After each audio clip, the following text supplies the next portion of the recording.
त्या बैठका घेतल्यानंतर इकडचा वाळू माफिया गँगवॉर याला मी मोडून काढू अशा पद्धतीने देखील सांगितले। खरंच झालंय असं वाटतंय का? क्राईम रेशो कमी झालाय का? आणि दादाकडून विकासाची काय अपेक्षा? हे बघा, आदरणीय दादा ज्या दिवशी पालकमंत्री झाले त्याच्यानंतर त्यांनी एकच DPDCची बैठक घेतली, 2 नाही, एकच नियोजन समितीची बैठक झाली आणि दुसरी बैठक जी घेतली ती आढावा बैठक घेतली। ते आढावा बैठक घेणं आता महिन्याला पालकमंत्री म्हणून त्यांचं ते कर्तव्य ते पार पाडतायत, ते करतायत। आणि माझी अपेक्षा दादाकडून एवढीच होती की जिल्ह्याला सुसूत्रित दोरीत आणायचं काम दादा करतील, दुसरं कुणी करणार नाही।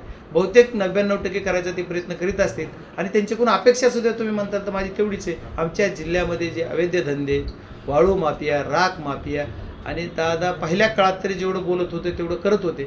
आताचं मी बोलणं संयुक्त नाही होणार, किती कुणाच्या एखाद्याच्या प्रेशरमध्ये आले असले, कुठं काय आले तर पण त्याचा दादा प्रेशरमध्ये येणारा माणूस नाही, त्याच्यामुळे ती 100% करते। मात्र मागच्या DPDCमध्ये ज्या पद्धतीने गोंधळ झाला होता, परळीमधले सगळे कामं देखील समोर आले होते, पण त्या संदर्भात जर अजितदादाला विचारलं तर ते म्हणले अशा पद्धतीने काही घडलंच नाही, परळीमध्ये कुठंच चुकीचं काम झालं नाही, DPDCमध्ये त्यांना तो अधिकार होता आणि त्या अधिकारामध्ये सगळी कामं केली गेली। बरोबर आहे ना? आता मी खासदार आहे, खासदार फंड कुठं वाटायचा आहे माझा अधिकार आहे, तसं DPDCमध्ये मेंबरच नाही ना। स्थानिक स्वराज्य संस्थेच्या निवडणुका जोर होणार नाहीत तोपर्यंत जिल्हा परिषद सदस्य आणि नगरपंचायत नगरपालिकातून येणारे 6 आणि एकूण 26 असे जी 34 सदस्याचे फॉर्मेशन होते बॉडीचं, ती होण्यासाठी तुम्हाला स्थानिक स्वराज्य संस्थेत निवडणुकाच व्हाव्या लागतात।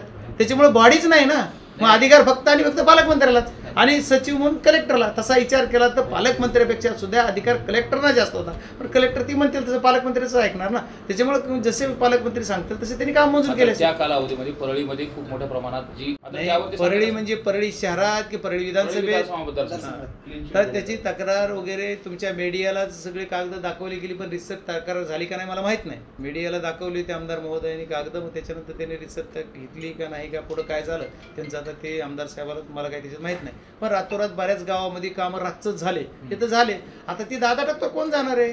ते झाले, मंजूर झाले, केले, झाले, ओके, असंच रिपोर्ट झाला। म्हणजे माझं हेच म्हणणं आहे की इथं SP साहेब सुद्धा आपले एवढे जेवढे कर्तव्यदक्ष SP साहेब ती म्हणतात मी कुछ नाही, हम नाही खाएंगे, नाही खाणं पिणे, ते काय काय जसं असते तसं चाललंय। पण मला एकच सांगायचं की ही लोक बदलले पाहिजेत, त्यावेळेस आपल्या जिल्ह्याचं सुसूत्रीकरण येईल।